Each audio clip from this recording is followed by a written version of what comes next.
Welcome back to Behind the Vocals. This week we are joined by Deadeyes of Dread. This was an absolutely amazing interview. I hope you enjoy it. Got to ask all the hard-hitting questions, lots of good vocal tips, tricks, advice, everything you want.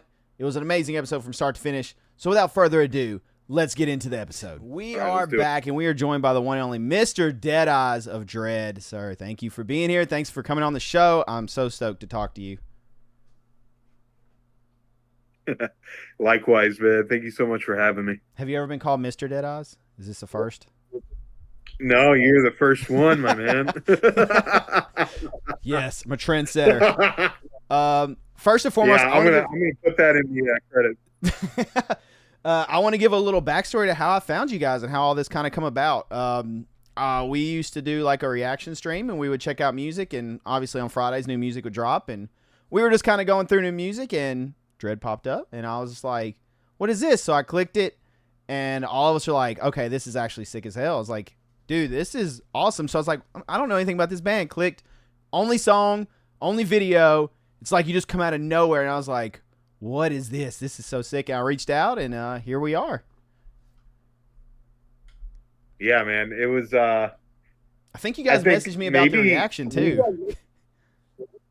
Yeah, because I'm pretty sure it was like the second day, maybe not even, maybe it was the first day, and you were the first reaction, and we were just like, "Yo, somebody already reacted to this. This is crazy." I mean, because we had never put anything out, like I said, like prior to this, we literally just kind of took a shot in the dark, and we're like, we're just going to put it on YouTube. We didn't ask like the Total Deathcore or the Slam Worldwide. I was like, let's just cold turkey it, make our own YouTube channel, and it kind of blew up overnight. It was crazy, and you were the first one there, and we were just like so thankful. I think I messaged you. I was like, "Thank you so much. This means so much." And we like shared it for like 3 days straight. We were like, "Hell yeah!" So thank you for that. Oh, absolutely. Thank you guys. We were all blown away. We were so stoked by it. I was like, this is so sick. And I literally was like, this band has sound, they've been around for a while. I was like, you guys have to be. And I was like, how is this their first thing? Like, there's no way you guys are just like coming out swinging like this. Also, I love the Total Deathcore reference right there. As an older metalhead, I remember the Total Deathcore stuff so much. So that just the nostalgia. I love that. Yeah, and let me say, for anyone that's wondering, just do it yourself. I love what they were trying to do, but when you got to pay and you get like 500 views, I'd be upset. It's like, just go do it yourself. Make your own YouTube channel. I mean, I think you get pushed in the algorithm because you're a brand new channel. You're not like 1 in 6 million videos. So that's my one like first tip. There you go. First tip. Make your own YouTube channel. Throw it up. When you said that, it made me think of. Do you remember the Total Deathcore blogspot? I think that's what it was in the blogspot. Yeah. That's what I was talking about. And I just it was a blog. Music galore on there. Kids don't even worry about that. But that was the good old Wild West days. Yeah, that's before everything was monetized. Yeah. It was It was people were doing it because they loved it, not because they were trying to make money. I can't tell you how many bands I found through that site though. I found countless. I had so much music of just bands from all over. It was amazing. Yeah, I will say, yeah, because one of my previous bands, we used Total Deathcore. We asked them to do some promotion stuff, and I think this was 2014, so we did get some hype through it, and it was great back then. But there's just so many better ways to do it now. Yeah, for sure. All right, so how we'd like to start it, I like to just kind of give you the floor, let you kind of introduce yourself, tell everybody a little bit about yourself, as much as you want to share, and kind of give a little insight and backstory. Sure. All you guys get right now is I'm Deadeyes, and the vocalist of a band called Dread. We started about a year ago, put some stuff together, put our first song out December 6th of last year. I've been in the music world since, oh boy, I'm going to date myself. So all you youngins, I'm sorry, but 2007, I've been doing music. I've been in bands since then, on and off. Took a 7-year hiatus, but came back to do a internet project, and it became something a little bit more than that. So I think that's a good place for everyone to start. Nice. And while we're talking about, since we kind of just talked about the music video and all, that whoever shot you guys' video and did that, it looked awesome. Like, it was very good. Yeah, that shout out Chris Walter Visuals. He's out of Cleveland. Does freelance work all the time. You guys should definitely check him out because it was a great thing. He shot that music video in a venue around here. You might have one down by you, but it's the Masonic Temple. I think they call it Temple Live now. Yeah. I don't know. I think they have a couple down closer to you.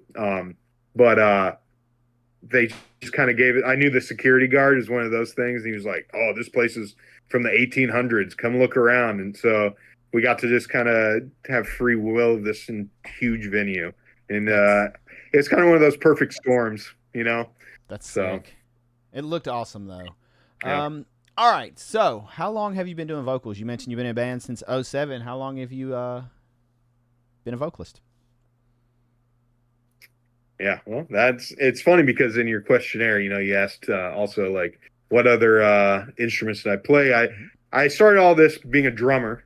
Okay. I did marching band in high school. You know, I was the fat band nerd. Perfect. You know, I grew up in Southern Indiana, so you can imagine doing metal, any kind of metal music in Hickville, Indiana. Didn't really work too well. And then I had a cousin that lived in Cleveland, Ohio, where I kind of reside now, here in Akron. And he took me to a show up here in like 2007, and there was like 1,400 people. You know, to me, I was like, yo, if we have 15 people show up at the backyard venue in, you know, the middle of nowhere country town, we feel like that was a killer show. So my mind was blown. But I was playing drums back then. I was the drummer for my MySpace band, and we moved everything up to Cleveland. And our vocalist was kind of a pothead, kind of a druggie.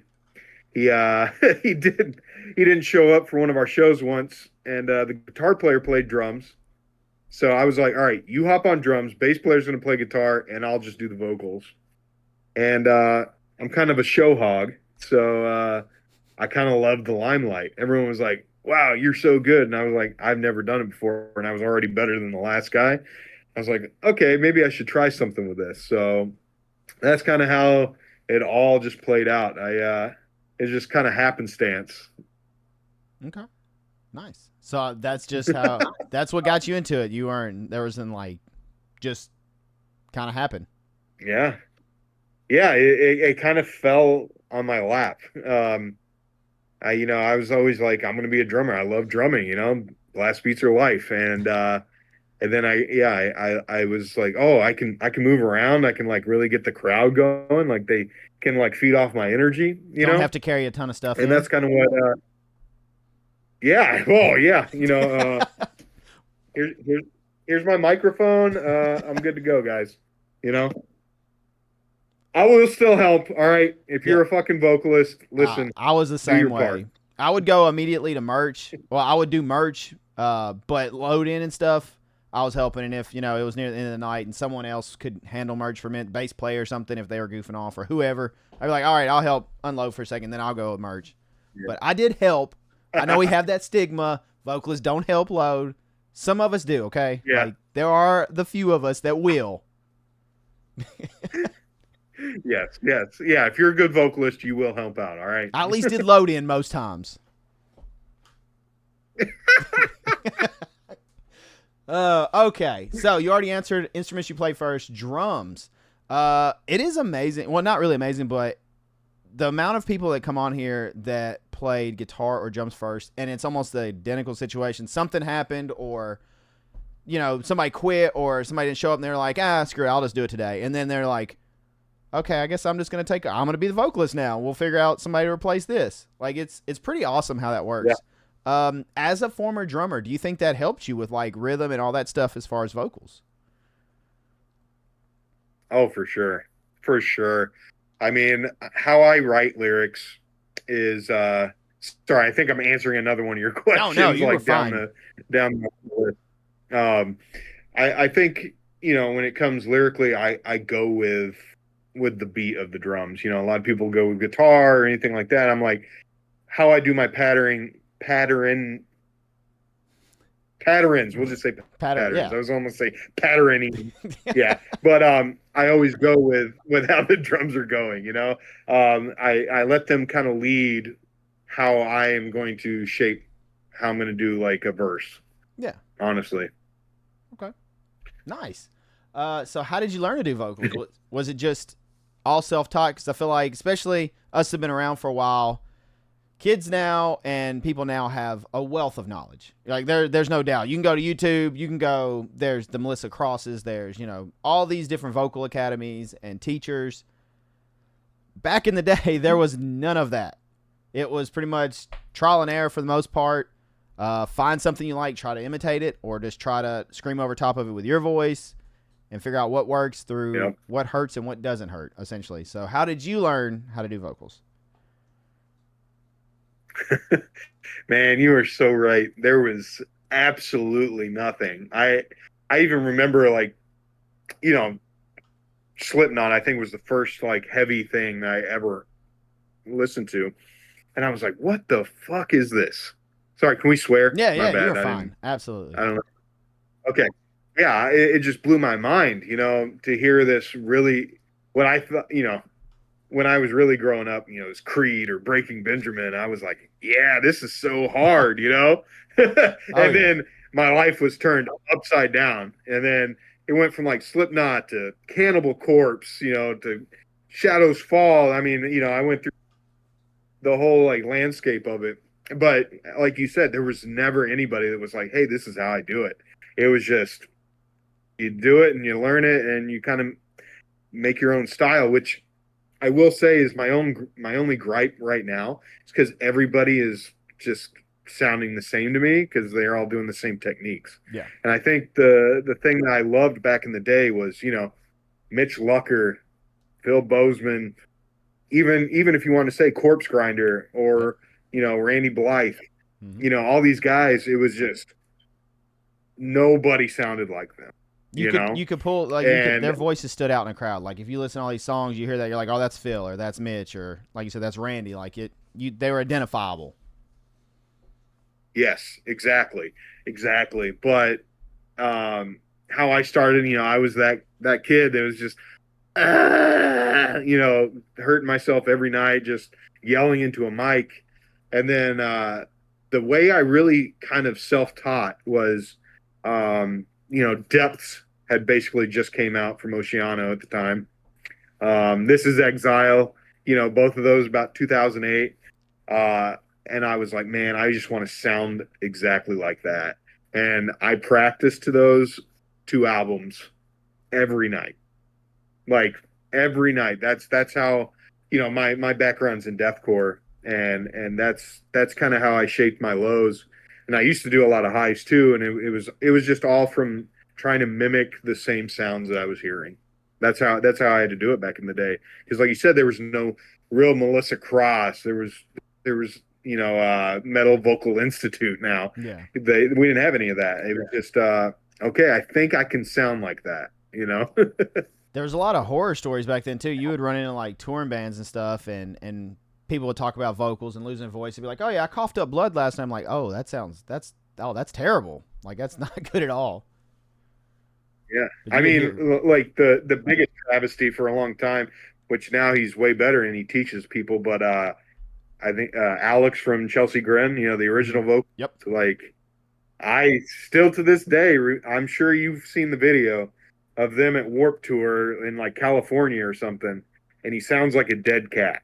It was bad, man. and it was just because he didn't know what he was doing at the time.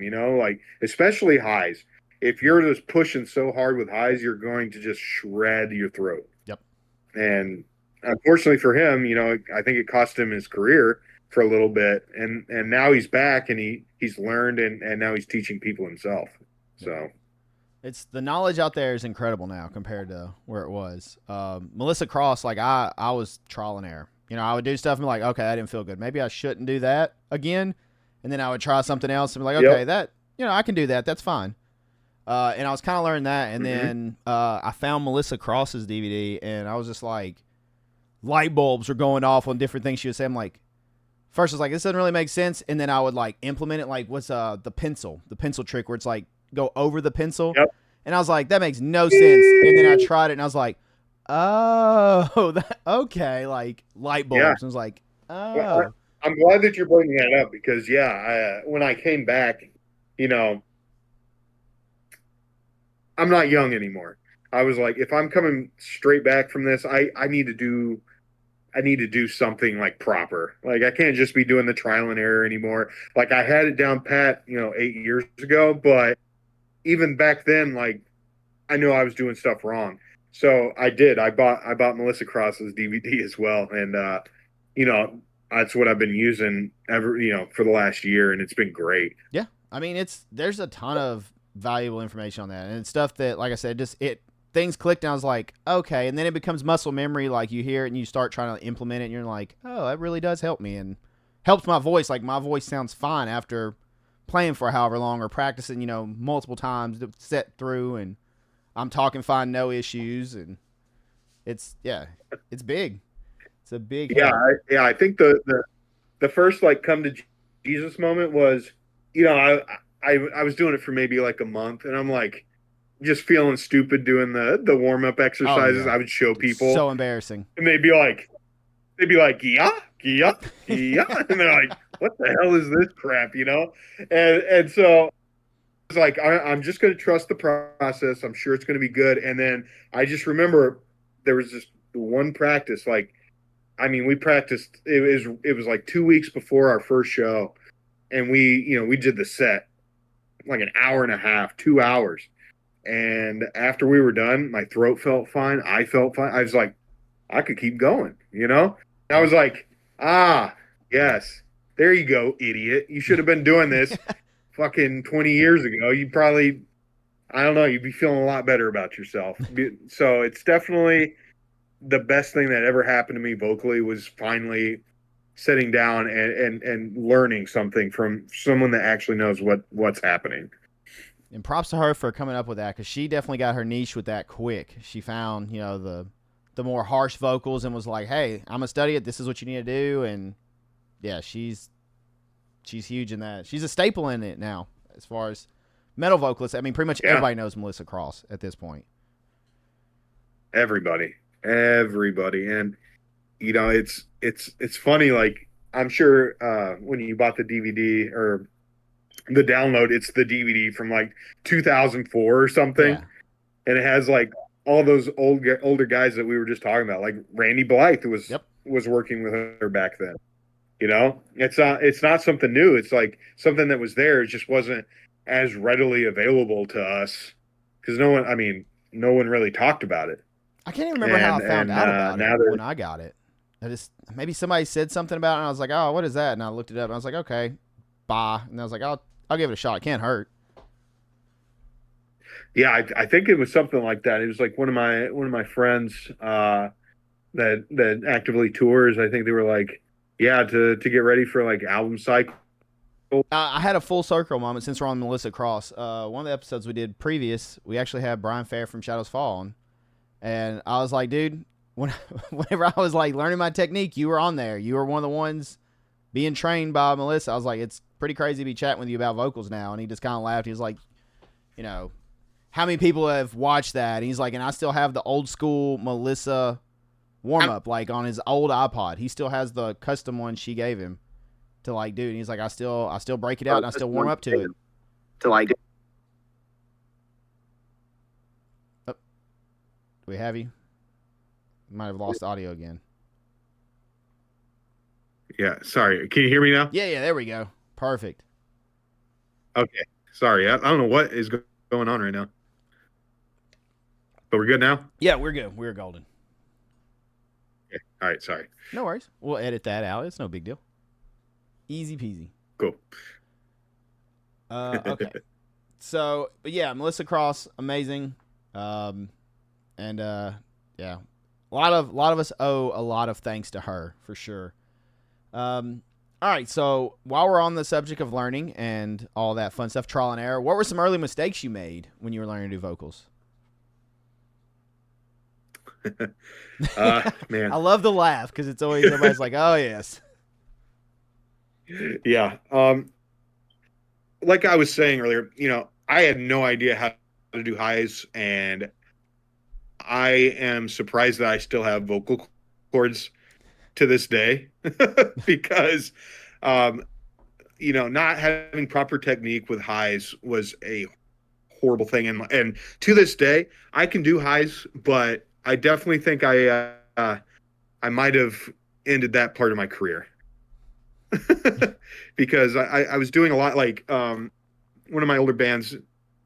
Um, we did it was a lot of highs, and it was great, but I was still doing them wrong, even 10 years into it. It sounded great, but I could feel the strain. yeah, You know, and when I got into my last band before Dread, it was just all beat down.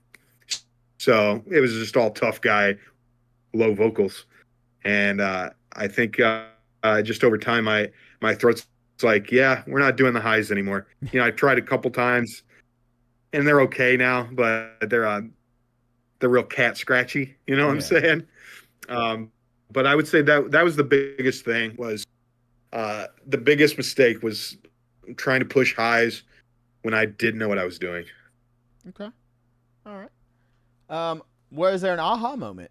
Kind of like you said before with the Melissa Cross and all that stuff. Did you have one prior to that where just learning, with like the lows and the mids and all that stuff?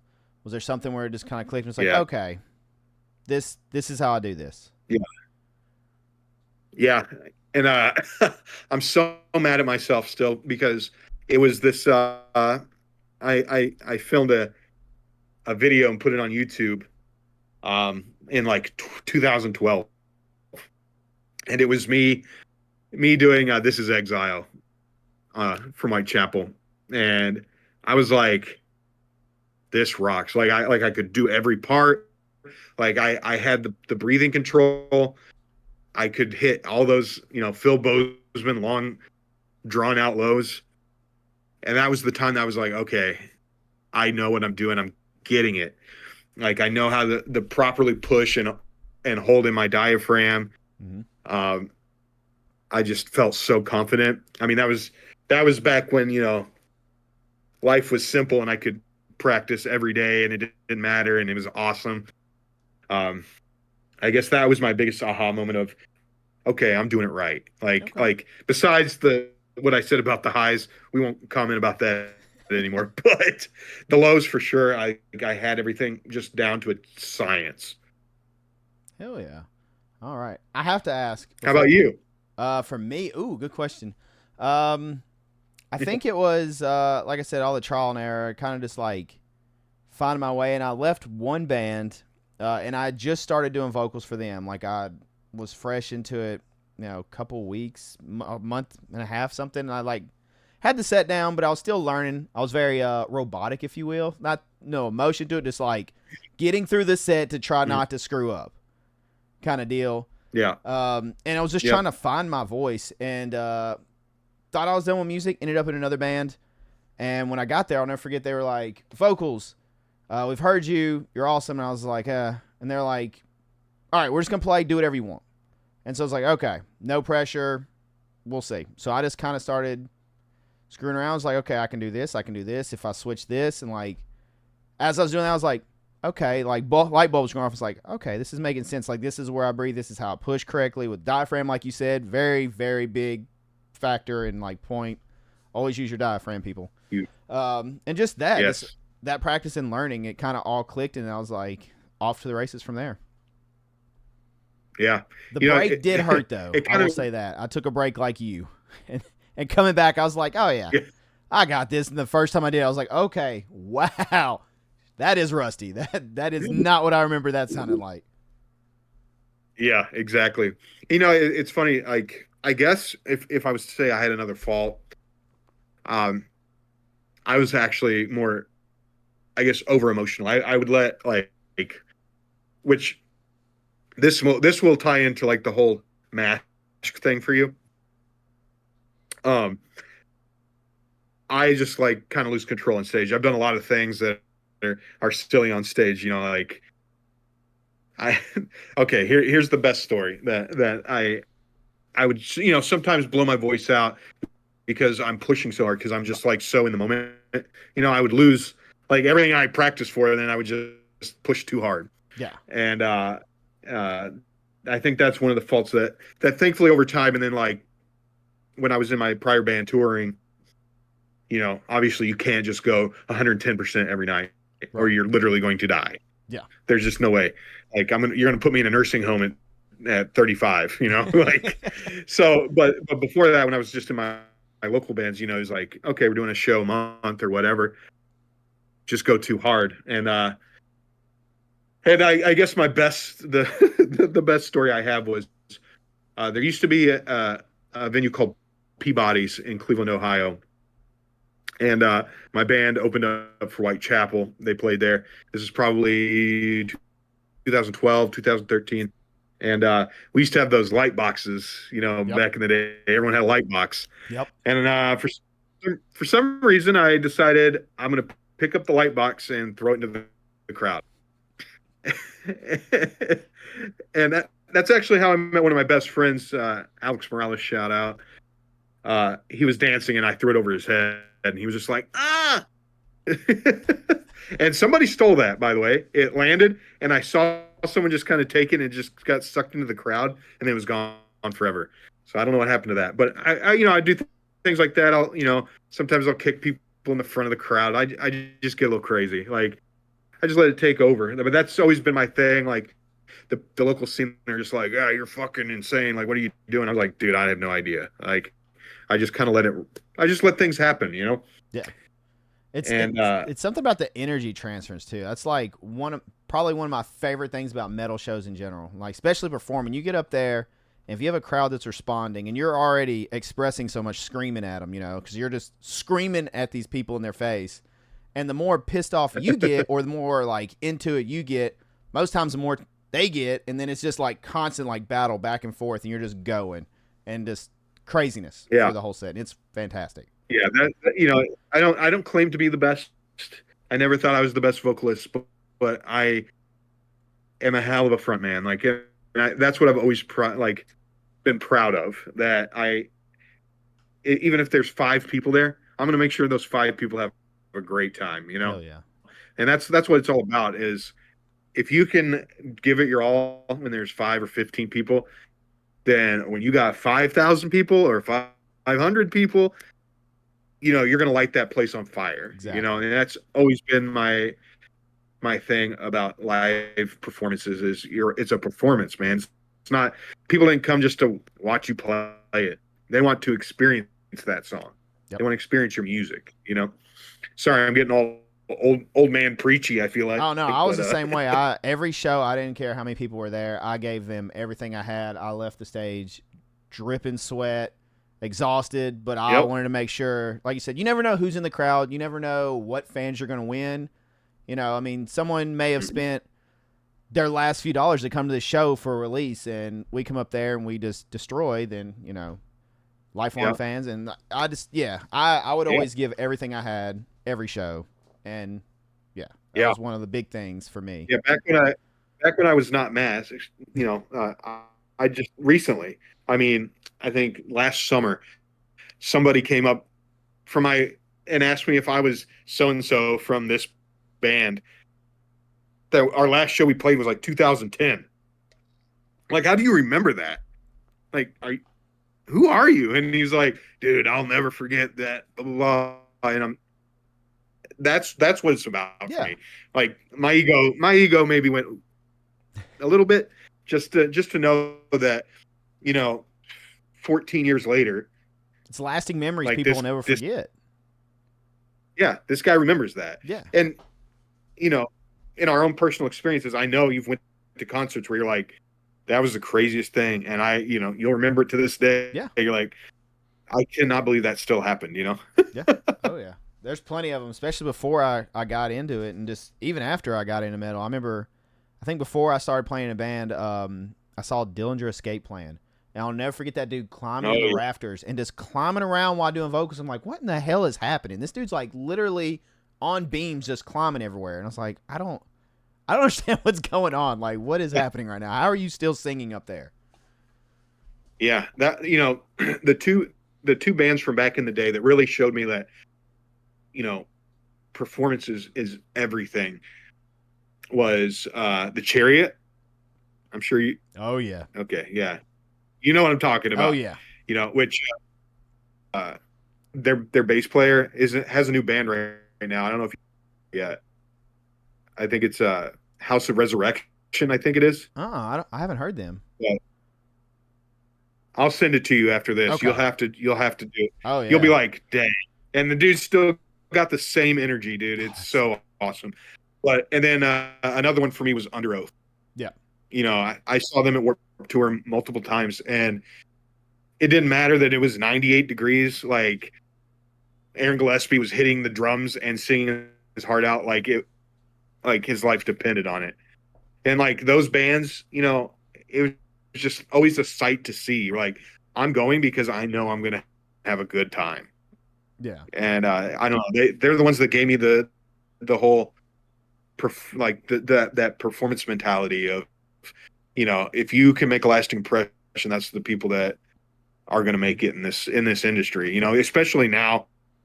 You got to keep people's attention. Well, I mean, because there's any which way like people's attention can be taken, and how are you going to stand out over everyone else? Yeah, exactly. So you gave me a perfect segue. I like to usually ask this near the end of the interview, but which is harder, vocalist or performer, like frontman?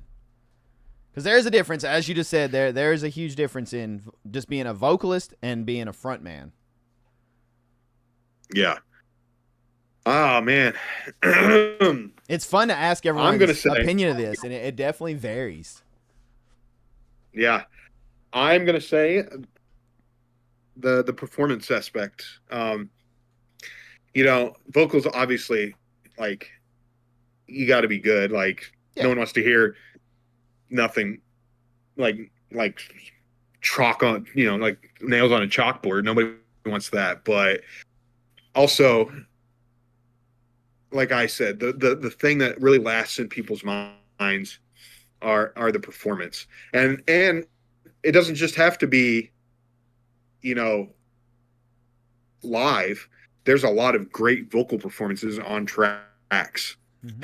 And I think people don't think about that. Whether it's the pattern or how the inflection of the voice is. That's not just like being really great at vocals. That's being a performer and being able to like convey the emotion or the aggression, the pain, the happiness. This isn't even just a metal thing. This is throughout any genre of music. When there's that performance, like vocal performance of someone that really like tugs your heartstrings or can really relate to you. I mean, it doesn't matter what they sounded like, that you just know that you could hear that pain or you could hear that joy that comes through it. So I think performance in itself is not just live, but it's also what you do while you're tracking. And that's what means the most to me. Like I said, I'll never be, I as much as I always wanted to be, I'll never be Phil Bozeman. I'll never be, anyone close to anybody that was in Lorna Shore. All of them are just great vocals all around. But I know I can have that performance. I know I can like convey what I am feeling to someone and they can relate to it. Okay. I hope that's a good Oh yeah, a good answer for you. yes, it was indeed. So I have to ask. I would be so mad at myself if I didn't. I need to know about mask and performing and doing vocals within the mask, because we're all going to assume that probably is not your real face. We would hope. Yeah. No. So we might have to have a whole nother discussion about like what's going on. But Yeah. I don't know how and I'm gonna give you all the props in the world. If I wore a mask on stage, I would probably die. Like there's just no way. Like I said, I would always come off dripping sweat, hot, and I just don't know how you do that. Does it hinder with your jaw, with anything? Like, tell me the pros and cons of it. I need to know about it. Okay, so I put more light on it so people can see. But so the story about it is, I don't know. One day we just talked about, hey, we should do masks. Which let me caveat something here, because I know there's a bunch of mask fans now. And I'm like, we decided to do this before. I don't know if you saw that new president band that came Yep. out. We got that, and now obviously Sleep Token, which props to them. They got their thing going. But we're not trying to be that. We're not trying to be like Slipknot, Mushroom Head. That's the big one we get because we're from the Cleveland area. So I was like, oh, Mushroom Head. But it was just like wanting to do something just totally off the wall and different from what we've done before. Like, I want the music to just speak for itself, and I find like the mask is a way to kind of separate myself from what it is, Okay. because what I like to talk about a lot, like a lot of my lyrics are about, past traumas or anything that something that I've went through that I feel like I could give to people to relate to. And and this mask kind of allows me to do it. And that's where Dead Eyes comes from. It's just like something from my past that has always meant something to me, and I finally just kind of made it envelop this persona that is part of Dread. So when I go on stage, I just kind of like step into a different realm, I guess. I know that sounds like very Slipknot-esque, but it's true. Like that's kind of how I let it meld into its own thing. My mask right now is from a guy named Rockwell Masks. He's a great guy. This is actually not going to be my final mask. He's working on a new mask now, because, as you just said, I do have a problem. Um, Let me get this. The problem is I can't get the mic to my mouth. Oh no. So it's been an uphill battle. I mean, the only way I found that out was to right before we practiced with our masks on, right before the show, and I was like, uh-oh. Like, so I just had to make sure I was like pushing as hard as I could. But the new mask that he's making me right now, we figured out that, and we're gonna open it up and make it easier for me to do vocals. Because another big thing with the song that you did an awesome little review for, I have talking parts, and if you're doing talking parts, you gotta know how to get it closer into your mouth. Well, I can't do that, so that was not a good time. You can't really hear it live right now, but once I get the new mask, I'll be able to articulate those better. Um, yeah, that's about it for the mask. There was just like no real rhyme to reason. I was just like, we just felt that it'd be something like interesting, and it could let the songs kind of talk for themselves instead of tying somebody to it. That's Yeah. that's the only reason I'm doing the anonymity thing, is I just want people to listen to the music and get what they want out of it. Yeah. Okay. How is it performing in a mask? Other than the mic, Oh yeah, is it? yeah. It's hot as hell. Thankfully, I'm sure you saw it in the Agony music video. We were wearing, the actual like boiler suits, and that was I like we did that music video shoot, and I was like, guys, there's no way we cannot have the mask and do the boiler suit thing. I'm not no.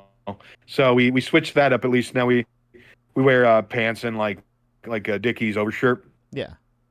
Um, so that helps out. But like I was saying before we started recording, it was the first show. Oh boy, I got up there. We got through the first song, and I was like, all right, I'm gonna have to do some more cardio or something to get like accustomed to this because yeah, you can't really breathe as well. You know, this is just pushing right on my nose right now. Yeah. A lot of mouth Does breathing. it come out like the air come out through like the eye holes and stuff? Yeah, and then you get dry eyes. You know, Yeah. we gotta put makeup on the parts too, and oh god, it was a terrible decision, but we love it. I do love it. It's worth it. I love how it comes off, but it's there's a reason there's not a lot of masked bands, Oh yeah. Are you ever or gonna they'll get do like the kind of, hinged jaws or anything for it, so you can kind of like it can go with your jaw while you're screaming and doing everything? yeah. I was thinking about that, but how the new mask is gonna be, it's a full like a full helmet kind of thing, and so it's It's gonna gonna be be even even worse. hotter. It's gonna be even hotter. Yeah, yeah, but it's So you like this torture? one's That's what not. you're saying. You like Yes, yes, I love torture. This one's not to the specs of my head, but the new one, you know, we did measurements and everything, so the jaw is going to be much closer to what my real jaw is. So it should be way easier to be able to articulate and okay. scream through. Hell yeah, dude. Mad respect to you guys for being able to perform like that. There's no way. There's just no way. I would. Yeah, Yeah, I'd pass out. I watched Slipknot yeah, perform a couple years ago. Dude, they played like easily an hour and a half set and went, yeah. wild for an hour and a half. And I was like, how? How are you guys able to still Dude. stand? So I know you're all like they're aging. With- They've been around for what, over 25 years. I'm just like, how are you guys yeah, still going at that level and not just dying, not passing out on stage? yeah. I mean, Clown is I think he turned 55 this year. It's crazy. Corey, yeah, Corey's 51, and dude, we my guitar player and I and some friends, we went to the 25th anniversary of the self-titled Mm-hmm. last year, and it was crazy. I mean, they brought out like, you know, renditions of all their old masks, and I mean, they sounded it was crazy. Like, I know this is controversial, but Eloy Casagrande is the best drummer they've ever had. I love. Eloy's a I know monster. I'm going to get a lot of heat for that. There's no arguing that. Eloy is an absolute beast. A beast. Listen, I know, you're all yelling at me right now. I'm sorry. Like, that dude is just a drum machine, a drum fucking machine. And this is the first time when I heard those, because I've seen Slipknot a bunch of times. We're always rushing, like everything was always 30 BPM faster, you know. And with Eloy, like it was like they played the record. I mean, everything was spot on. Everything sounded so good. Corey sounds like he was 22 again, which is crazy to me. Like you said, 51 and still doing that kind of like intensity is insane. But it also gives me hope. Like, hey, maybe we're not so old. He's a hell of a front man. Like that guy can command a crowd. I mean, he had the entire crowd. He could have said do anything and they would have done it. Like it was just, yeah, he's fantastic. They're amazing.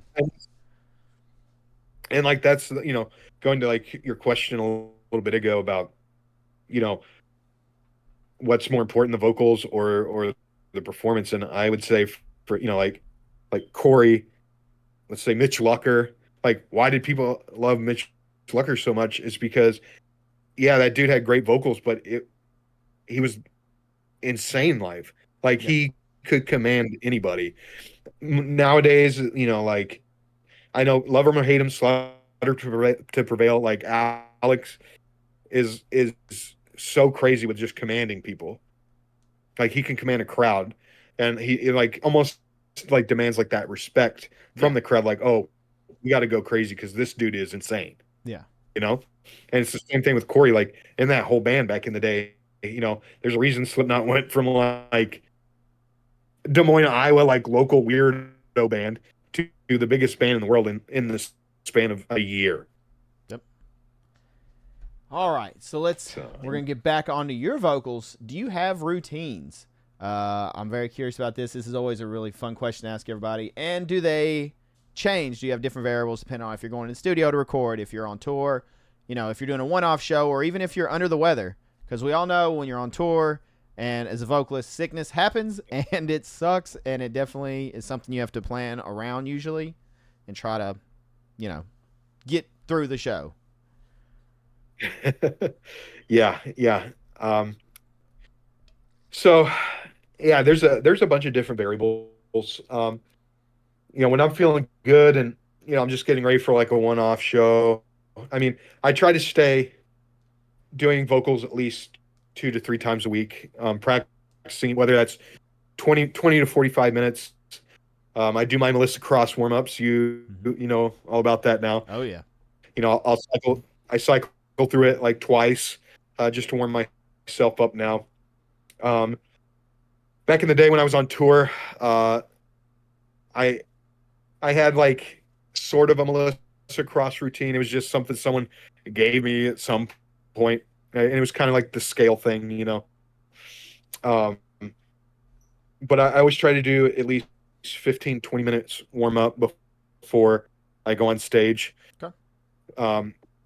Have you watched any of the Extreme Metal Vocal Institute? A little bit, can't yeah. remember his name. Yeah, some of his stuff, like I like what he does. He like kind of puts out his tongue, like and really like stretches out like everything in the neck. Because Yeah. honestly, now that I have a good grasp on, where I need to be vocally, like in my throat, and I have a good technique now. What I've noticed is it's not my throat that gets tired; it's the muscles around it. Mhm. And I don't know if you've had that yet or anything like that, but I still like I control it, but I still like Yeah. looks like I'm pushing really hard, but I'm not anymore. And so I've been doing a lot of those that he teaches, like just some like doing some of that, like putting your tongue out, really stretching out that whole part of your throat.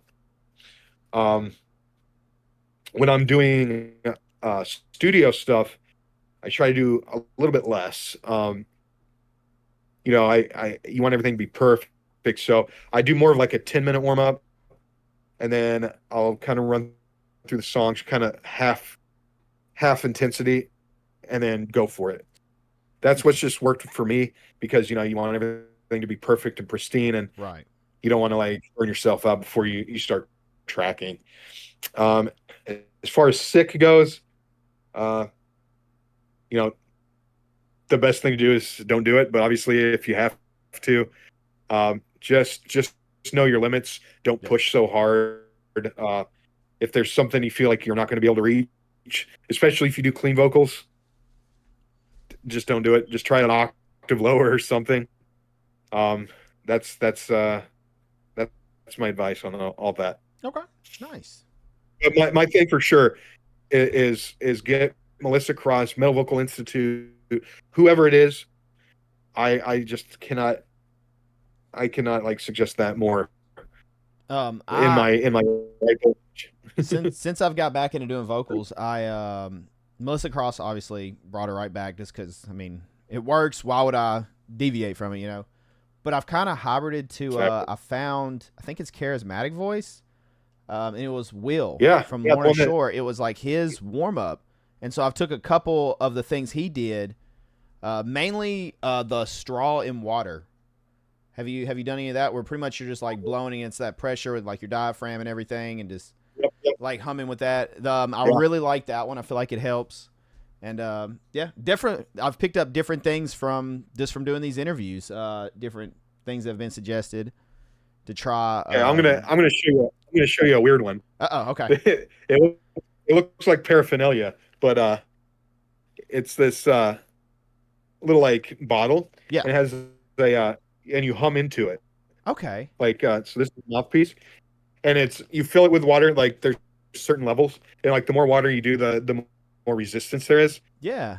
And then you do your warm ups, or you can do like Yep. just something like scales that. And through then it. yes, exactly. And dude, this is really really humped. It's literally the same exact thing that he's talking about with the straw. Yeah. But this I like too, because you have another side that you can inhale through, and you get water vapor into your vocal cords. that Doesn't work as good as one of those Vocamists. I don't know if you've ever used that one of was those. something else I was gonna bring up.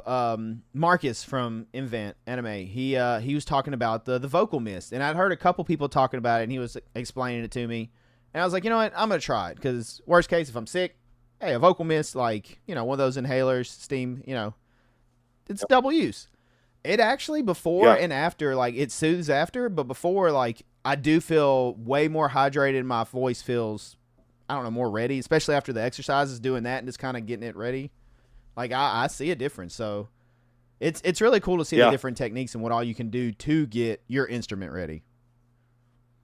yeah. That's my next purchase is the Vocamist because I always saw them. I was like, oh, that sounds like some like old wives' tale kind of thing. Like, there's no way. I mean, you're just inhaling like a vapor. But now I have like 4 or 5 people around my camp of friends that do it, and they let me try it at our last show, and I was like one hit. That's what it sounds like. But I used it just once, and I was like, wow, like yeah, it's just immediate. Like you can feel the coating on Yep. your vocal cords. I was like, wow, this is insane, man. Because a lot of people, the misconception is, oh, you just drink a lot of water. Well, you drink water and then it has to go through your entire system before it gets to your Exactly. your vocal cords. Yeah. And yeah, my greatest like aha moment for that was I have my friend Ryan Hardwick. He's the vocalist of Last Gasp. They're like kind of like old school like '90s kind of hardcore band. So all of his stuff is just yeah. I mean, like and Yeah. he's got like that kind of like young like guy voice, like really high, more of a high pitched tone. And I was like, man, how do you do this? He's like legit vocalist. He's like, it's the only reason I can like do this every night is because I have that thing. He's like, it was a total game changer for my entire like vocal career. And he's been doing stuff. He's an old head too. He's been doing a lot of hardcore stuff since like early 2000s. So I mean, for someone to say like that to say that changed my life. Like Yeah. I mean, you have to be like, okay, there's some weight to this. Absolutely. But yeah, I'm curious when you start doing it, how you feel about it. I know you said you liked it just trying it once, but it impressed me. I even my bandmates and stuff, I let them. I was like, here. They're like, what are you doing? I was like, just vapor like stuff, getting my voice ready. And so one of them was singing, and he Yeah. was like, let me try. And he was like, oh wow, okay. And he was like that. Okay, I see what you're talking about. And I was like, yeah, it's awesome. Vocal care. What do you do for Yep. vocal care when you're not performing? Mm. Yeah. So kind of what I touched on for what I do prior, warm ups and stuff like that. The best thing you can do is consistency. I mean, even if you're not going to have shows anytime soon or you're not recording any, you got to, I mean, it's literally you use it or you lose it. Yeah. It's the kind of mentality. Especially, both of us should know better than anybody. We took a break from being in bands for a long time. Coming back to it was like, wow, okay, how did I do this every night for 35 days on tour? Um, and I, the best thing I can say is you have to keep with it. Like even if it's just 20 minutes or running through your set really quick, just do those warm ups, do the set, be done. As long as you're doing it, you can keep some kind of maintenance like level, like where hey, if we had to do a show tomorrow, I could do it. Yeah. Like that is literally the best thing that you can do. And I mean, that's how you learn to do your techniques better and everything anyway. And that's it's only going to make you a better vocalist in the long run. Absolutely. All right. All right, time to shift gears a little bit. It's gonna be fun. Okay. Let's talk lyrics. Where do you pull from lyrics? Are you like a concept guy? Are you a personal guy? Are you a blend of both? Where's your go to for lyrics? What do you do? Well, it's definitely flipped a few times over the years. I think it's always just kind of dependent on what the project is. My first like real band, I guess. We were very political. Okay. Everything was anti-politics kind of thing. Very Molotov Solution Yeah. influenced. Um, but for Dread, it's very personal. Um, I has everyone has rough years. I had a few rough times. Uh, Kind of when I stopped doing music 7 years ago, and I just always felt I needed to write stuff that's more connected to people. Like it's not happy music, and Yeah. that's what I've said a few times. Like we're we're not. I mean, you can listen to us and enjoy it, but it's more so for people that maybe don't know that people know what they're going through. Yeah. You know, that's the whole point of Agony, and our new song that's about to come out July 4th. Plugging it. There we go. Plug It's going away. to be called Better Off. It's called Better Off, which was about a time in my life where um, I was living out of my car, and it was just it was just that nagging thought in the back of your head of, hey, everyone would be better off without you. Like you're obviously just a waste right now. Like you're not helping, you're not contributing to anyone's happiness. Can't even make yourself happy. So it's this has been a lot more of a personal, very deep uh space for me to like open up about things that I went through in the past, and I just I know there's people that need that out there, Yeah. like that's the reason I always loved like self-titled Slipknot. Like a lot of that stuff was about shit that he was going through in the time, or even Volume 3, like any of that the stuff that really hits home for people. That's what I'm hoping to get out of this. Like if someone can be like, yeah, I feel that, then I'm happy. Absolutely. Music's powerful, man. I mean, you never know It's about how it will affect somebody, like saves lives. I mean, it's lyrics and everything and music. yeah, It's yeah. I have done yeah, both as well. Here lately, I've definitely our stuff is under a concept umbrella, but each song is personal. Like they're not concept songs; they're extremely personal. yeah. And kind of like you, I felt like it needed to be said, and I know people have went through it, and someone out there can hear it and be like, I know exactly what you're talking about. I understand that sentiment, that feeling. This song is for me, like. So Yep. I'm all for that. I like that. Yeah, I think too, And there's no right or wrong answer to when we what originally you want to write. It's everyone's own art, Like we're not saying don't do concept albums or don't do this. Oh yeah. Yeah. No, I mean, come on, like some of the best music is just concepts. Yeah. Like especially in metal in general, like any type of metal. I mean, if I mean, imagine if Cannibal Corpse was not a concept album. But it's like even concepts, people can relate something to. Um, a band that's some good friends of ours, Unvow. They a lot of their stuff's kind of about a lot of video game stuff. Like some of their stuff was like Dark Souls Okay. themed, but I mean, it still makes you feel like a certain type of way. Yeah. Like you're still like, okay, I know this is about fictional characters, but it's still cool, and like I really vibe with it. It doesn't have to be all doom and gloom all the time, or Yeah. or about something that's actually happened to you. But it's just what worked for us. I think the reason it's so personal is because this was Dread was just like I said supposed to be an internet band, so I was like, we're just writing music for us, Yep. like which you should do most of the time anyway. Yeah. But it was Absolutely. really like, hey, we're gonna throw it out there. Probably nobody's gonna hear it.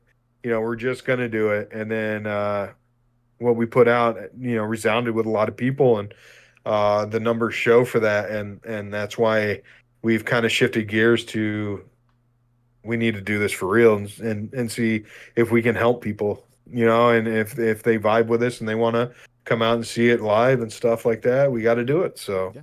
Absolutely. There's a fun story about concept stuff, and I've told it before, but we wrote a song years ago, my old band. It was about Dexter. All of us love Hmm. the show Dexter, big Dexter Okay. fans. And so we're watching it, and we're in the studio, and we were trying to do the lyrics, and it just turned into a Dexter song, like literally about him. And a buddy of ours heard it when it come out, and I'll never forget, he texted me and was like, dude, you're going through some dark shit, aren't you? And I was like, what do you mean? He was like, the lyrics to Equilibrium. I was like, oh no, it's about Dexter. He was like, oh, thank God. Like, okay. I was like, yeah, that's not me. Yeah. No, no, yeah, for sure. When uh, 2 bands ago, I had personal stuff.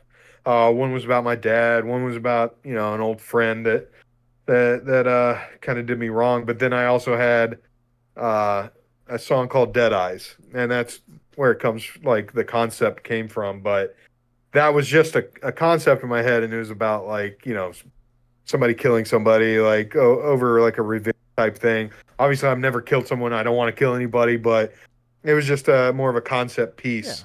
And it's funny when that was, of course, the video that the band was like, "Oh, we're going to do a lyric." I'm like, are you sure about that? Yeah, it's like something about like pain, ceaseless, never ending, blah blah blah blah. It's just all like trying to be tough, brutal, Oh yeah. deathcore stuff. But that it's still good, and there's still something people can get out of it, even if it's just letting out like stupid aggression. Oh yeah. All right. So, what are or who are some lyricists that you look up to or that you admire? Oh man. Whew. Okay. Well, I think number one is Corey Taylor. Okay. I mean, I don't want to get any flack for that because we're doing the mask thing too, but like if you go back and you listen to the self-titled Iowa Volume 3, when they were like still just doing it for themselves and like not giving a fuck about anything. I mean, you listen to self-titled and I mean it takes you through a trip, like another world over and over again. And his lyricism is just, I mean, it'll never be touched to this day to me, for me. And that's someone that I always aspired to kind of go with when I wrote my own stuff, trying to just kind of push myself and my limits of how I wrote, because, I love Phil Bozeman. I love Adam Warren, you know, I love those guys, but at the same time, it's like, that sort of deathcore was like, you sound cool. You couldn't you always like hear everything that they were saying, where it was like more personal, like in that new metal era. Uh, I guess that's probably my best Okay. answer to that would be Corey Taylor for sure. How about you? Oh man, that's a Corey's definitely up there for me. Um, I've always really liked Jonathan Vigil from Ghost Inside. I liked his spin on Oh stuff. yeah, Um, man, dude. trying to think. That's a tough one. Flipping it on me. Not many people flip them around on me. I have to really, Yeah, really dive in. Trying to think who else are some that yeah, stand out. Um, yeah. that's tough. I get one for me right now. I would say that's newer. Is the guy from Paleface, Yeah. Swiss. Yep. Um, the newest record. It's not my favorite, but dude, those two like the EP and album they put out before, like a couple years ago. Oh my gosh, it's just so crazy. And like that dude's ability to basically rap scream, I don't Yeah. know. It's he's on another level, and like I mean, it shows. They're just huge right now. Okay. So, really hard question. This one's always so fun. Everybody loves this question. Okay. Favorite lyric, and it can be your own or someone else's, or you can do one of each. This is a very tough one because it's, yeah. Why you got to do this to me? I know. See, I told you it's a tough one. Everyone has the same response. They're just like, oh, oh hell, okay, on the spot. It is extremely hard. That's why we did the caveat. You can have your own because that's a little easier to kind of go through your catalog instead of like the Yeah, vast music catalog that's out there over the years. Everything you listen to. yeah. Oh man, I think I think my favorite song lyrically, and I guess it would be one of my favorite albums of all time was oops, the Dead Walk from the Acacia Strain, 2006. Okay. That album is just like to this day top three album for me. Um, and I think it's 4x4, the song, and it's just like it's just him kind of talking about society and like the breakdown part is just I've given up on you. It's Oh just yeah. like when I heard that was like the first like gang vocal pylon like lyric, and it just hit me like so hard. And to this day, I'm like still trying to chase that magic of that lyric. I mean, it's so simple, but just how he delivers it in that song is just insane. Absolutely. I don't know. I hope that's a good one for Oh you. yeah, that's a good one. Do you have one of your favorite lyrics of your own, or uh something that stands out? yeah. So how do I tell you this without giving it all away? Oh, okay. If it's not released, I Uh don't want you to mess up anything. oh, no, it is released. It's just Okay. an old project. Oh, okay, Um okay. Gotcha. Ooh, giving you the tricky stuff but now. the song, yeah. It's okay. I'm gonna tell you, and if people want to look it up, it's fine. It is what it is.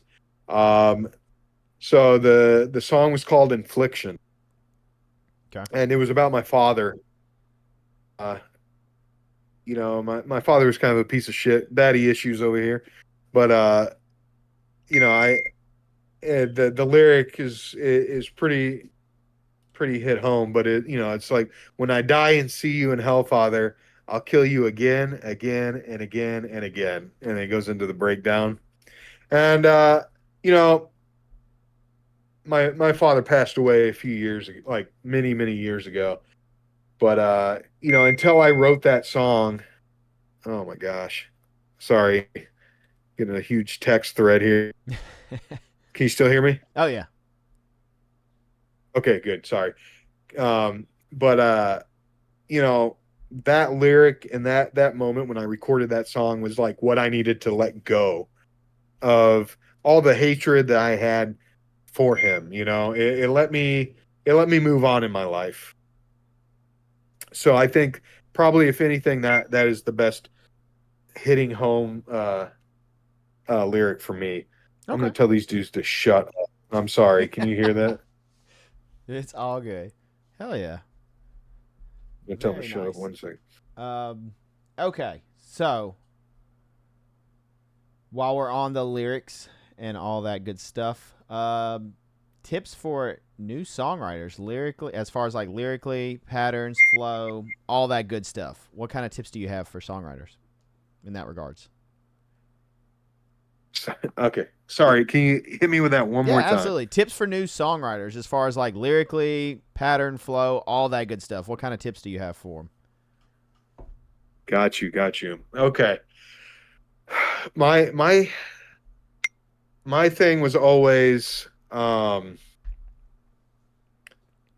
listen to like take inspiration off of your favorite bands, Um mine Slipknot, or like I was saying Whitechapel, or Carnifex.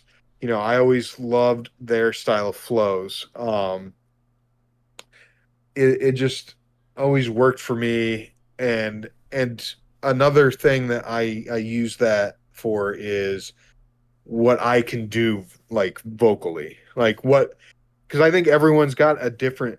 I mean, there's no way I can be Phil Bozeman. There's no way I can be Corey Taylor, but I have my own unique voice. You have Yep, your own unique voice. 100%. You kind of have to just figure out over trial and error of what your body is capable of. What is your voice? You know, um, can you do really fast highs, or are you a extended lows kind of guy, or do you have the tough guy vocals? You know, it's all about experimenting. You know, Yeah. I'm sure you've done it multiple times, just trying different things. Like, hey, does this work for me? Not really. Like, feels awkward. Doesn't have like the full range. You know, I had a good conversation actually. One of my really good friends is Kyle Medina from Body Snatcher. Oh, you're I gonna love those appreciate a guys. question a little later then, because it is Kyle Medina inspired. 100%. Oh, okay. Oh, okay. Cool. I love Cool. Body Snatcher. Uh, I tell that little guy all the time. I'm like, dude, how are you this? You know, he's like 4 foot tall. He's basically a midget. Don't you know? But I'm just kidding. I'm just kidding. I'm just kidding. But you know, the first time I met him, I was on tour with my one of my bands, and he was I think like 15 or 16 at the time. He's like, "Oh man, I'm such a fan. Like I love your guys' band." You know, he was the fangirl. All right, I'm just saying it right now. He was fangirl, but and then his band opened like that date of the tour, and I was like blown away. Like this dude sounded like he was like a 6'5", like bodybuilder that was gonna just murder you. Like his midtones are so insane. Yeah. Like he sounds like what every tough guy vocalist wants to be. And I'm so mad because I can't do it. I try to do like those tough mids and I sound like a fucking wet napkin compared to him. I'm like, I just don't get it, you know? It's like, but that's what I'm saying is like he knows that he can like do that and Body Snatcher has used that to their strength and Yeah. they everything they write for him is like I mean, you know, let's king of the rats, you know. Yeah. I know what's up, bitch, fuck you. Like it works because the you know, him and Chris just have that like tough guy vocal down and it is insane and I can't do that. So I would say how that ties into this is like just got to figure out what your strength is. Like don't be sad if you can't do a high or your lows are kind of weak because maybe you have great mids and you need to just find what your strength is. So when it comes to writing lyrics and writing patterns, you just got to go with what your body can do. Okay. Nice. Hell yeah.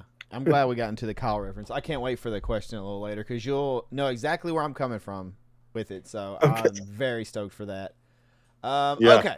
So we haven't talked about this too much yet, but we all know that we have parts that we really love to do. Like there's parts, especially Yeah. live, you're like, oh, this part is so fun to do live. You've talked about different parts, that stand out. They're just you get amped for them. You're super pumped about it. But on Yeah. the other side, there's parts that when we're in the studio, we don't always think about, hey, I have to do this live. Maybe I should breathe here. And yeah. And it gets up there and you're like, okay, this you don't hate the part, clearly. Well, I mean, maybe some may, but you kind of dread it when it comes up. You're like, shit, here we go in this part of the set. This is about to suck. Let me get through this. So, do you Yeah. have what parts of those? Do you have parts you love to do, parts that you may dread? No pun intended, right? Exactly. I was just thinking that. I was like, hey, we're just gonna keep plugging the name. Let's see how many times we can throw the name dread out there. Yeah.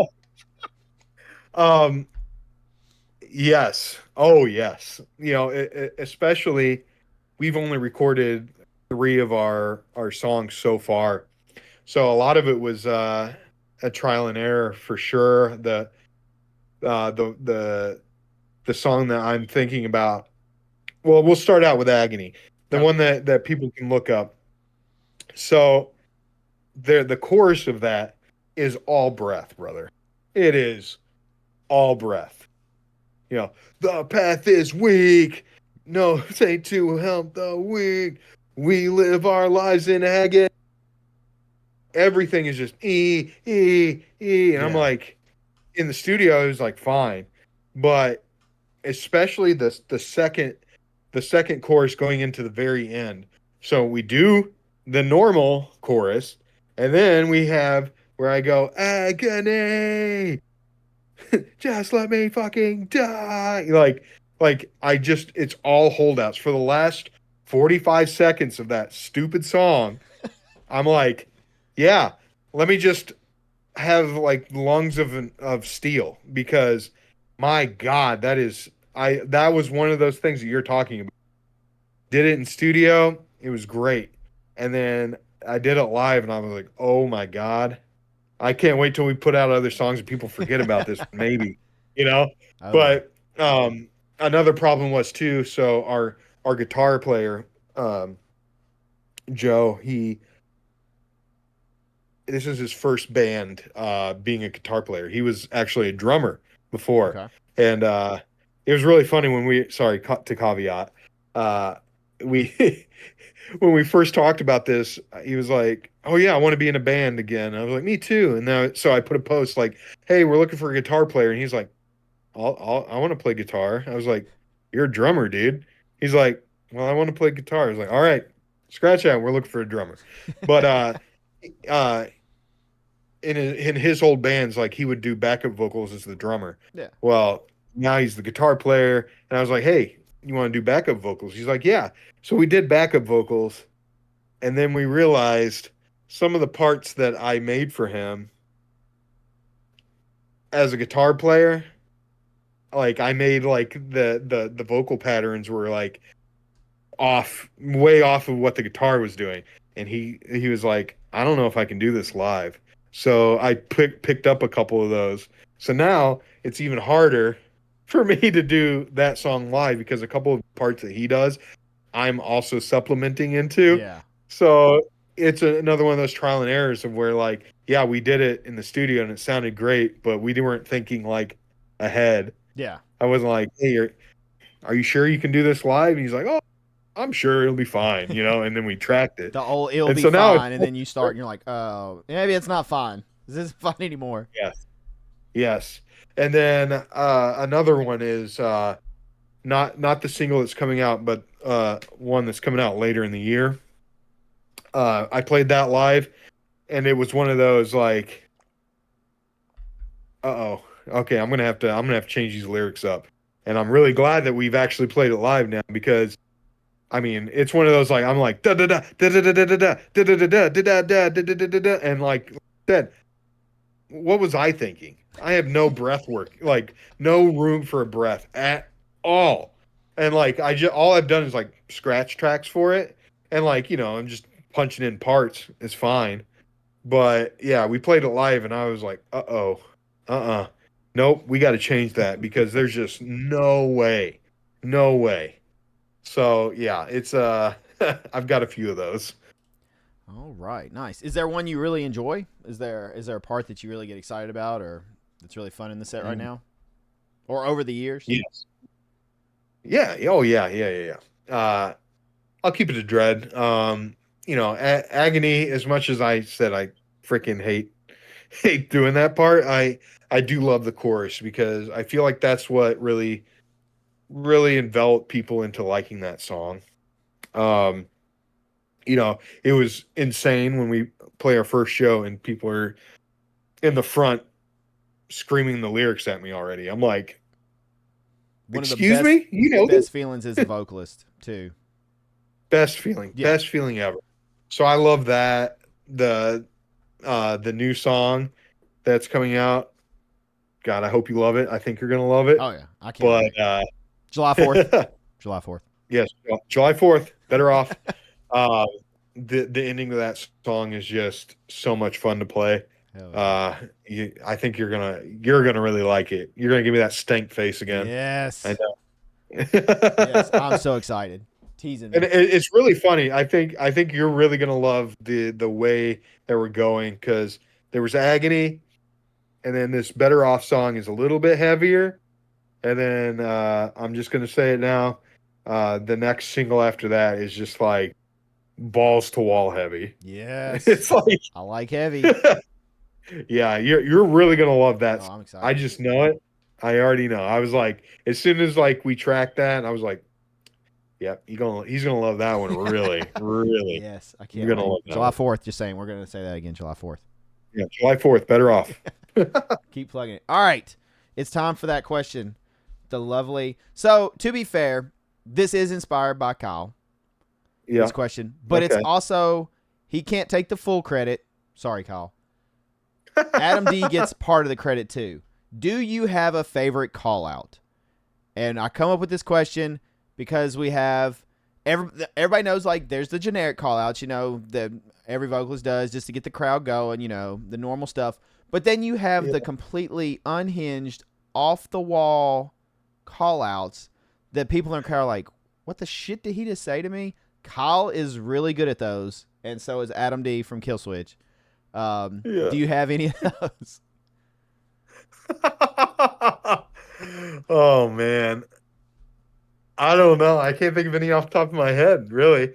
I mean, was it Kyle has one, and like you said, tough guy vocals, deathcore, just ass beating music. Like, it's just heavy as hell, and then he's just something about like, there's no guac left in Chipotle, or something. Like, he'll just like throw some random stuff, and then he'll just get stupid heavy.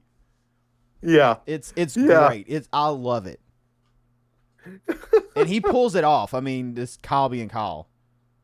Oh yeah, I mean, I'm sure you've seen the few Halloween shows they did, where he was a banana one year, and then the other time he was like riding a dinosaur or something. I'm like, you guys are just so silly. Yeah, I can't say that I know any off the top of my head. Unfortunately, I'm sorry to let you down on that one. So what's your kind of go-to? What do you call out of the crowd? Just the normal? Oh, and there's no right or wrong answer. I know some people just kind of keep it more business, like, hey, we're in there, and then some just, I guess, have I say I get very vulgar. I'm a bad person. I'm a bad person on stage. I call people pussies all the time. Like, come on, you fucking pussies. Hey. And then my girlfriend's favorite is in my old band. We had do you know Leo Sipnewski? I don't. Shout out Leo. If you look up Leo Sipnewski on YouTube, he does a bunch of live video shoots. Like, he'll record through the board and everything, so it's like really high quality. But he recorded our band back in the day, my old band, like 2015, and I'm just like, come on, Lakewood, punch some bitch in her fucking face, and I'm just like. So those are good calls. What do you mean you didn't have good calls? There they were. Yeah, no, they're good, but I'm like, oh man, I'm gonna get myself in trouble. But they worked, though. Did people get rowdy? Oh yeah. Then it works. It did its job, right? I mean, it's a show, like you said, it's a performance, and it gets the crowd amped up, and then everybody goes crazy. Yeah, I know. I just wish I could come up with some of those funny, witty ones.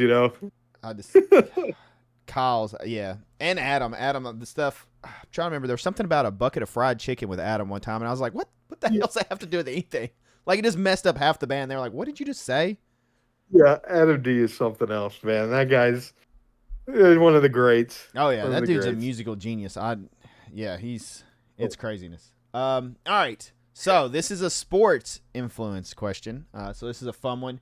Do you have any pre-show or studio rituals? And by that, a lot of times athletes will have like lucky socks, or they'll have like something they have to do. You have to. For example, one person's been on the show. They drink in the studio. Was it light blue Gatorade? I don't know why specifically light blue, but that's what they drank. Really? And just different things. Some do like push-ups. Stretching is a very common one, obviously, especially the older we get. Stretching, because bang-overs are a very real thing, and we hurt and barely can move the next day. But yeah. So just whatever. Shoes. Show shoes is another one I've heard quite a bit. Just different things like that. Yeah. Show ritual. I would say, especially now, it's like, I'll do my stretches, I'll do my warm-ups, and then I kind of sit there and just I got to get myself in. And like I said, I have this persona now, right? Like, I have dead eyes. I kind of let that just kind of take me over. It's like, all right, you put the mask on, it's somebody else, and I think that's been my thing, is just I kind of sit there and just let it ride, dude. I don't know. It's like weird. Maybe I'm like fucking myself up, gonna give myself like multiple personality disorder or something, but it feels good to just like be able to kind of let loose and let whatever this is happen, you know?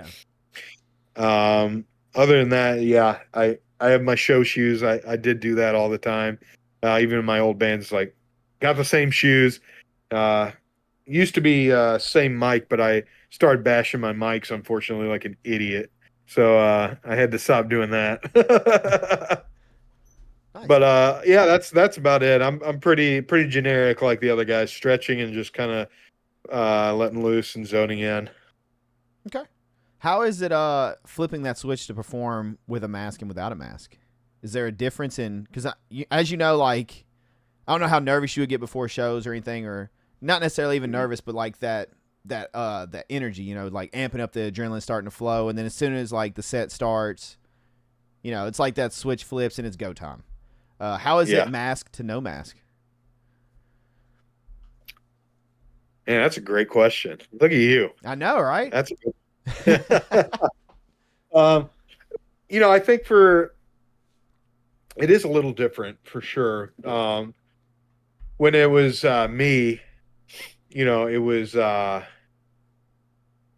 was more hype, like hyping myself up to like this standard. I was not trying to say that I was like a big deal or anything like that, but like locally, it's like people knew who I was, and like I had this expectation, and it was like, okay, I had to hype myself up to show them how they know how I'm gonna be.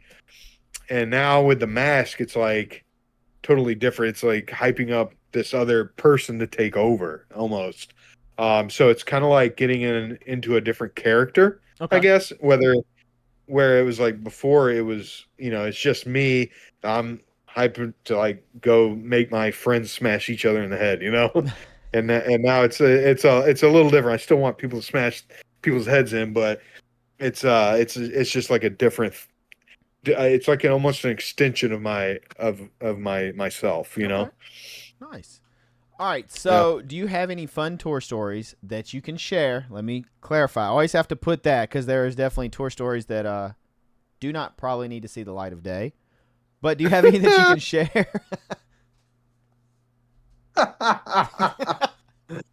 Oh man. I have to always put that little like disclaimer in there because yeah, Yeah.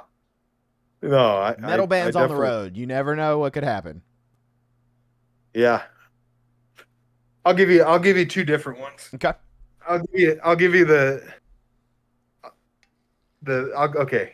I'll give you three. All right. They're really quick. So, tour stories. The the angry one for me is we went to Vegas. Uh, we played Vegas, and then I'm straight edge, and I was like, they were like, oh, we want to stay and like hang out and party tonight, and I was like, okay. I mean, we have a long drive. We have to go from Vegas to fucking Albuquerque the next day. I think it was like a 10-hour drive. Oof. I was like, I would like to go some of the way there, but if you guys can be back by like 8 in the morning, cool. I'll stay with the van. You guys go out and have a good time. Oh yeah, for sure. I wake up at 7:30. I'm sitting there in the van. Nobody's here yet. 8 o'clock. Nobody's here yet. Calling everybody. Everybody's phone is dead. Everybody's phone's off. 9:30 rolls around. I start hearing, and they're literally our merch guy, the TM, guitar players, drummer, everybody. They're all barely holding each other up, like stumbling in. I'm like, where have you guys been? They all have the big slushy tubes, alcoholic slushy tubes. They went to the strip clubs. They were going down this, all of them blew like $400. And I'm sitting there like, are you guys all wasted? And they're like, yeah, man. None of them had slept. So guess who did the 10-hour drive Oh. by himself while everybody was passed out? This guy. I guess that's I don't know if that's a great tour story, but it's good for me because those motherfuckers, I'll tell you that much. Another one is we played Mississippi, and I mean this was in the bayou, man. I mean we were down in the swamps, and I had a fever. I mean I was like 103 fever. I was not doing good, and I remember getting on stage and I blacked out. I don't know what happened. I finished the show, but the next thing I remember is we were in Texas the next day. Oh wow. It was, yeah, I know. I was going to bring it up when we were talking about doing vocals while you're sick. That was the one time, and Jesus took the wheel. You know what I'm saying? Like I don't remember any single thing about it. Um, and then I think one of the best shows that I have ever played was in Ypsilanti, Michigan. Okay. Yeah, yeah. It's somewhere outside of Detroit, but we rolled up and it was somebody's backyard, right? It was a fest, but it was somebody's backyard. They pulled up like one of those semi-trailer flatbeds, Yeah. and that was the stage. And Wow. there were like 300 people in the middle of nowhere in this guy's backyard. And that, I mean, I'm telling you, one of my there's two shows that in my life that I'm like they were the best shows. One was Philadelphia at the Voltage Lounge, which is RIP, no longer there. Those people were crazy, but the Ypsilanti, Michigan people, I mean, they know how to get down, brother. Like That's awesome. I mean, it was like backyard wrestling or something. I don't know what was going on, but it was the coolest thing ever to just play on a tractor trailer, flatbed, and watch these freaking Michigan backwoods boys just beat each other up. It was crazy. Favorite bands to go on tour with? Do you have any bands that stand out that you always love to tour with? Oh man, you really hit me. We're bringing her home strong. Yeah, I think one of my favorites to this day was this band Animals. I don't know if you remember them at all. Animals. Not off the top of my head. Okay. Do you know the band Downswing Yes. right now? Yeah. Okay, the guitar player of that it was his first band. Okay. Gotcha. You know, they were just so good. And they're like some of the best dudes I've ever met in my life. You know, still friends with them today. The Filth guys. Yeah. We actually I toured when they were still doing Invoker, if you remember that band. Yep. That was kind of their thing before Filth. Um, you know, they amazing, amazing dudes. Seriously, like uh I couldn't say better things about those guys. Traders, they were cool dudes. I love Traders. You know, they've always been super nice to me, super great. Uh, I would say those are my top three for sure. Nice. Hell yeah. All Yeah. right. I've made you go down memory lane long enough. So we're going to bring it home with Okay. tips or advice, if you will. Yeah. Vocalists that are aspiring to become a vocalist, whether it's a brand new, wanting to get into the craft, someone who maybe has been in it a while, or even a veteran that's been around, that's struggling with inspiration or anything. What kind of tips and tricks or advice can you give to vocalists, aspiring, veteran, whatever? Okay. Whew, man. The number one thing is just do it, man. You know, I think we all have that thought of are we good enough? You know, you start comparing yourself. Sometimes when you're practicing to some of these bands, especially like, you know, you got Lorna Shore out here, like literal vocal Olympics of doing stuff that we've never heard before. You know, it's very daunting sometimes. Like even for me, like an old head, like we talked about earlier, it's kind of crazy how the landscape has changed for vocalists, Yeah. and that's not a bad thing. That's a great thing. Um, you can now start trying to do vocals and do it the right way. You can learn and not hurt yourself, and really not have to worry about tearing your throat up anymore, Yeah. which is something we all had to worry about back in the day. And that's why I think you should just really go for it. Try to be true to yourself. Don't just because it's a trend, in the vocal world right now, it doesn't mean you have to do it. Yeah. That's the one problem I see right now is, everybody is trying to be Lorna Shore right now. I feel like, there's a lot of that guttural, crazy, like fry scream stuff that's happening.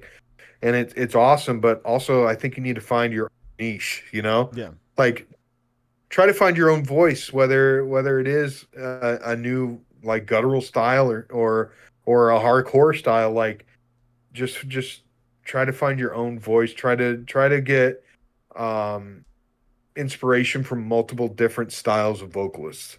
Like because I think that's what helped me back in the day was I'd listen to Molotov Solution or I'd listen to Hatebreed or the Acacia Strain, and it's all just a different thing. Or Phil Bozeman, Yeah. none of those are even close to being like super similar. They all do their own things differently, and I think taking stuff from different influences is the best way to go. But all in all, it's like, yeah, the landscape has changed, but I think it's honestly for the better, because anybody could get recording software now and you can make a band right now.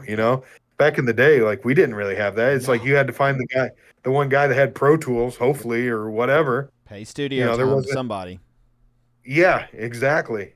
And you had to pay somebody to like do it for you. Now, you can do scratch tracks at your house on Reaper for free. Yep. You know, you can find YouTube like plugins to do everything. Just find a group of guys that want to do the same thing as you and just get out there and do it. I think there's never been a better time to do music. I know a lot of people are like worried about the AI landscape, right? Oh, like, why would people listen to my music when they can go on that AI music generator and make especially like grindcore song? Yeah. My God, you know, it's crazy. You can make a Waking the Cadaver song right now in 2 seconds, but the thing that stands out between us and the AI is shows, like live shows. Like, people will always want to see the music played live, and they want to see it played by people, Yeah. Like, a robot will never get you pumped up to smash somebody in the head. I'm sorry. Nice. But I think, yeah, just go out there and do it. Like, there's never been a better time to like make music. Okay. I agree. It's definitely the easiest it's been to make music. Like you said, Yeah. us old heads, it was pretty tough back in the days, like, to get everything done. You Yeah. had to go somewhere, you had to or know somebody that had the equipment that was pricey to have all that back then. It's definitely way more affordable and accessible now. Yeah. And the other thing is your first song is gonna suck. Your second song probably still gonna suck. But you can't get discouraged, like we did that a long time ago. Yeah. We I know I still to this day know all the songs that wow, we thought that was good. Yeah. But the only way, it's like through everything else. Whether you're doing photography, you're doing art, painting, your job, your new job, you got to make experience. You got to just play and play and play. And one of the best things that our guitar player Draven told my other guitar player Joe, because he's new to doing guitar, like being the lead guitar player. He's like, the best thing that I've ever done is just write. He's like, I'll just write songs, save it, and just start on another one and another one. He's like, that dude's, I mean, he's also a machine. I don't get it. Like, when he first joined the band, he's like, all right, here's all the stuff I've got. And it's just folders and folders of songs, like guitar riffs that he has. And it's like, but that's how you get better. Is Yep. like, just writing, just trial and error and doing it. So, Absolutely. Great advice. Okay. So to end, what I like to do, just kind of give you the floor, plug everything, July 4th. Everything Dread, anything you want to plug, Anything that you Yeah. can share, I don't want your bandmates to come after you. So Oh no, whatever you're you can share, plug away. Let us know what to expect, what's coming out. yeah.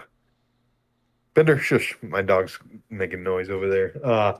Yeah, no, I first of all, thank you, man. Like I really do appreciate you taking the time to do this with me and being the first person that found our music, made a reaction video. Like that literally meant the world to us. We were just literally over the moon, and I'm glad that we've been able to do this together. What are you doing? Oh my gosh, sorry. Oh, no worries. Come here. Dude, Now you thank got to you for be in coming it. on. I appreciate it. It has been a Yeah. blast. So I've thoroughly enjoyed it. Yeah. But it's been such a great time, and having you be like one of the first pieces of that.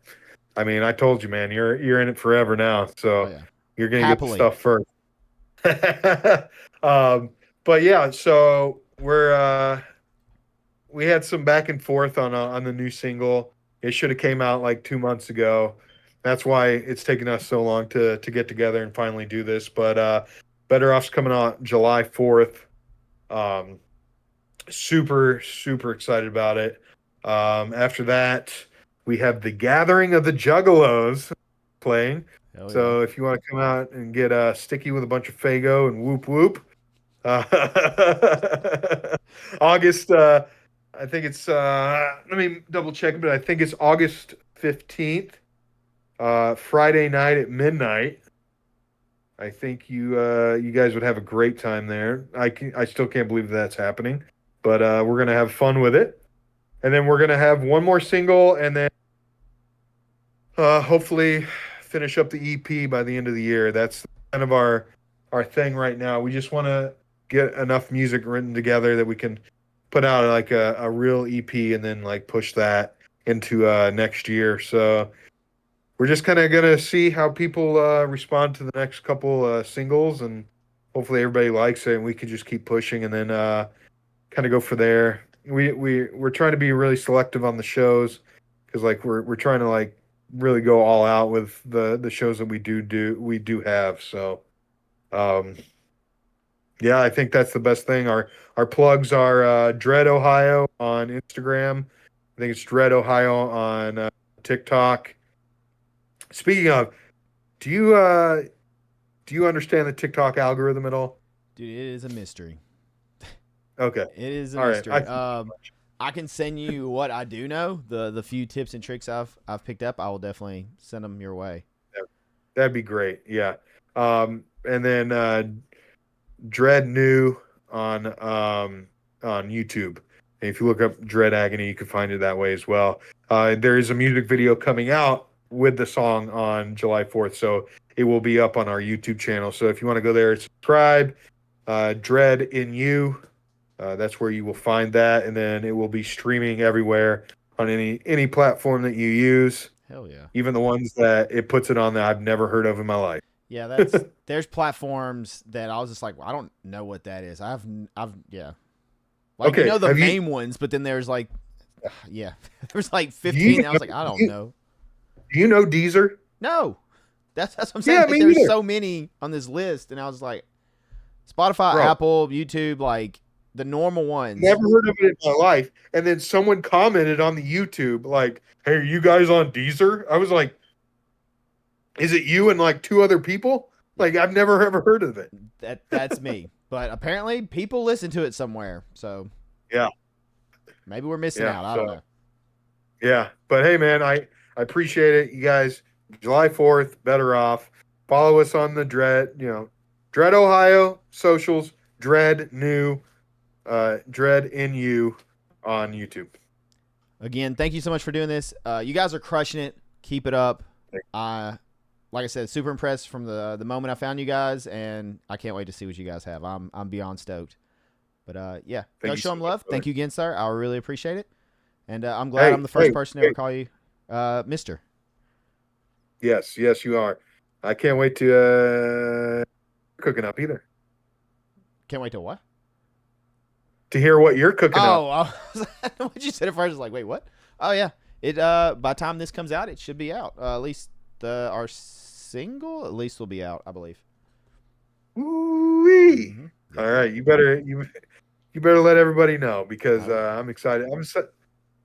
You've heard all about me. Now I want to hear about you. Okay. I want to hear what you got. But yeah, we have a single coming out June 27th, which this will be out way after that, I'm sure. And then our EP drops July 11th. Boom. See? I'm stoked. You all better pick it up. And much like you, it was we wrote it for us. As you should. We've touched on that. But then we're just like, you know what? Let's share it. Let's share it and we'll see what happens. So we'll see. No one could give a shit, but we could care less. I mean, it's for us. It'll mean something, and the lyrics are deeply personal, so it'll mean something forever. And I'm very proud of it. Hell yeah. I am so excited to hear it, man. Dude. But thank you again so much for this. And thank you. Talk soon. I got to get some Dread merch in my life soon and represent. Hopefully I can catch you guys on a show. Yes, sir. All right. Yeah, and we'll have a website up soon. I can't plug it yet; it's still in the works. But no worries. We'll have all our merch up there, so hopefully soon we'll send you something. Oh, you're the man! Thank you so much. I appreciate it. And have a good one. Yes, sir. Yeah, you too. Thank you all so much for watching or listening to this episode of Behind the Vocals featuring Dead Eyes from Dread. Please be sure to check out all the links down below and keep your eyes peeled for new music from Dread, as well as show dates and more. Thank you all for checking it out. I appreciate it, and I'll catch you guys and gals on the next one.